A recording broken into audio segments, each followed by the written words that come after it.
Hey, I'm glad you made it back to the channel. Today is going to be fun because we're going to not just talk about first-time home buyers, we're going to talk about the youngest clients we've ever put under contract for a home. Moving to Southern Missouri is the best thing I've ever done for my family. So starting out, we have some not great analytics to share, which is that in 2024, we had all-time lows for first-time home buyers.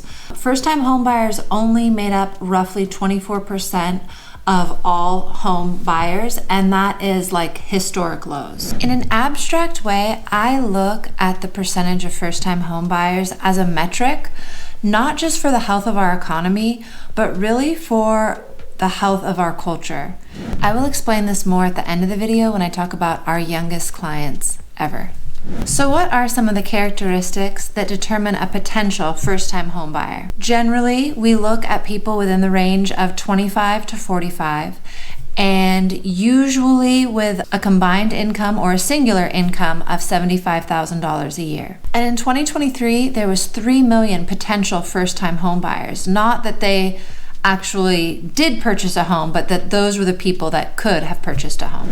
Although something interesting to note is that in 2024, we had the highest increase of salary for home buyers. So what that means is that, like I said, on average, people, especially lenders are looking for like $75K a year, which is also not mandatory. Stick around to the end.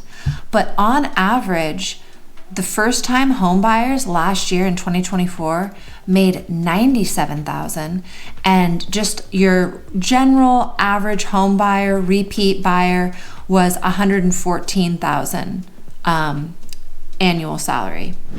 So buyer incomes last year hit an all-time high, but as I'm going to show you at the end of the video, it doesn't have to be that way. So what I'm about to say next will probably bother some of you, but just hear me out. So you know how often life shows us that like the darkest things, the things that we fear the most, actually have a lot of positive and a lot of light embedded in them? No? Come on. It's something we've all experienced. Well, with that in mind, I want to ask you this question. When do you think we had the highest percentage of first-time home buyers? Yep, 2009, after our country's largest real estate crash. 2009 had historic highs of first-time home buyers, with 47% of all home sales going to first-time home buyers. It was the largest percentage of first-time home buyers in the history of our nation. I just wanted to bring that up because I like to push back in the fear that I have in my own heart and mind, and also that I know a lot of you feel as well. Because what if the thing we fear, a big real estate crash, actually gives more young people and families an opportunity to live the American dream? And that's purely just food for thought. That's whoa random. However, I like to hit things at every angle. So actually, with that positivity is almost a little seed of negativity as well, because there's almost like this assumption that young people are being pushed out of the American dream. And are they? For the most part, I actually think, just like everything in this realm, it's actually a conscious decision regarding priorities. And that brings me to our youngest clients ever. Our youngest clients are a 19-year-old husband and his 18-year-old wife, and we have successfully gotten them under contract. Actually, I don't want to say we, although we work as a team, it was my husband Alden. But he got them under contract. The loan is set. They're already pre-qualified. And we were really excited, not just to see that kind of like vibrancy in the youth. And we were just really excited because they represent 0.5% of Americans who are able to buy their first home at roughly the age of 18. It's that special. And almost in shocking stark contrast, there is actually a new metric that came out that said the average first home buyer, first-time home buyer in 2024 was 38 years old. Am I the only one that's shocked about that? I know there's a lot of differing opinions about that, and you might think that I'm biased because I'm a real estate agent, but I truly believe, like, my heart is in this game. I truly believe that Americans need to be homeowners a lot younger than 38 years old. I'd like to just stop the video for a minute, you guys, and ask you if you're getting value from these videos and you like the channel, you want to see it grow. It would mean so much to me if you would like and subscribe, because it's probably the biggest thing you can do to actually get this content to more people. So in light of that, I want to go over some points for those of you that are parents out there or want to be parents, some ways that we can prepare our youth and our children to be ready to purchase a home at 18 years old. And just like these young clients of ours, the issues that your children are going to face are not necessarily bad credit, just no credit history, and then often not enough work history. And there's other problems that can arise as well, but those two, for even, good young people who have done everything in their power so far to do it right, those two things can negatively affect them. So the first thing that we have done for our 14-year-old daughter is we found out when we could have her be an authorized user on a bunch of credit cards. It was like 6 credit cards or something. And it was 13 years old, so we were able to do it last year. And that actually will start to build her credit. And I didn't know this. I was kind of nerding out on a big thing that I am trying to encourage my daughter is to be a young homeowner and to potentially house hack, rent rooms out, rent the basement out, get creative, and then either flip that into another property and scale up, or start to build a portfolio at a young age. And man, I just wish someone would have cared about me enough to teach that to me.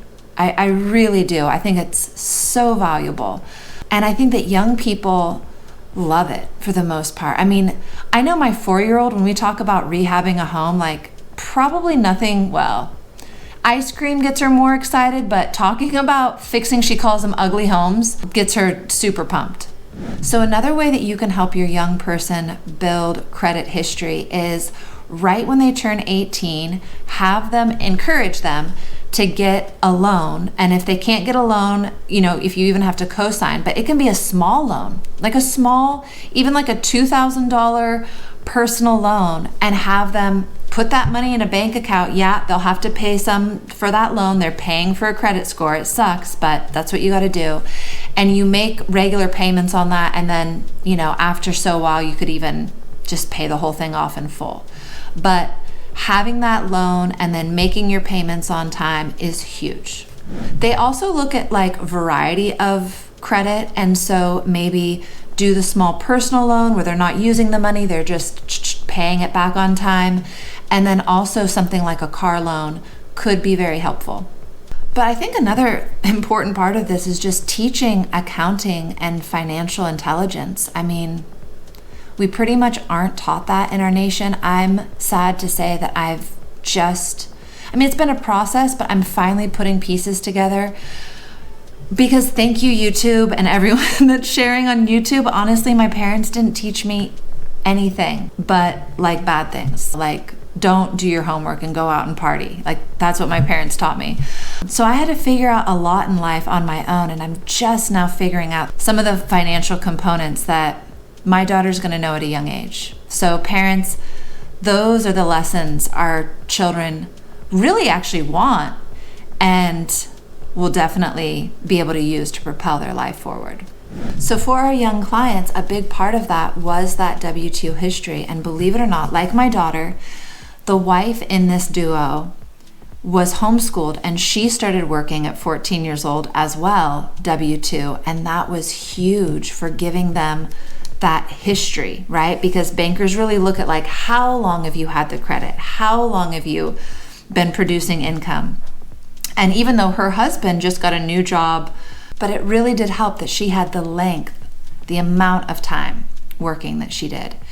And yeah, she started at 14. By 18, she's manager of the store. And, I think, and she's very mature. She got married at 18, and now they're buying their first home. And I know that they're making less than that average. They're making less than that 75K, and they were able to do this. And it's a freshly remodeled home. It's smaller. It's roughly 1,000 square feet, but it's so cute and so clean and bigger than their apartment that they're renting for $900, and their mortgage is going to be roughly $1,100. And this is where I don't understand. And a lot of people, Gen Z and a bunch of young people are talking about how like they want to be renters and that real estate's not affordable and it makes more sense financially. And I don't understand that. And so, drop me a comment if you can riddle me this.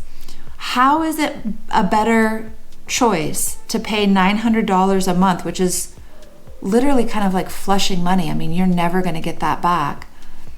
And that's a better choice financially than just increasing that payment by $200 and actually be purchasing a home, building equity, wow, shooting your credit score up. I mean, now they're incredibly lendable.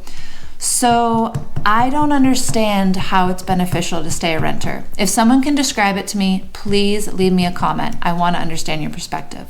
I also want to give a shout out to the lender that has kind of become just naturally our preferred lender, and there's no kickbacks.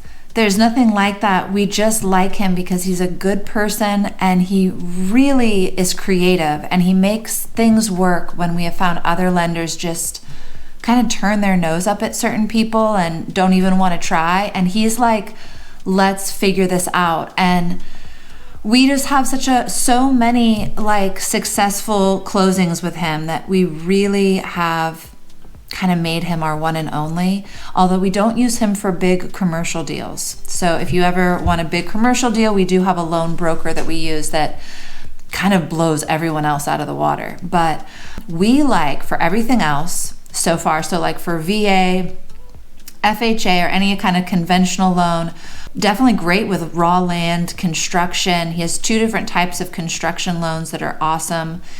And he's become our favorite. And his name is Andy Heffner, and he's with U Mortgage.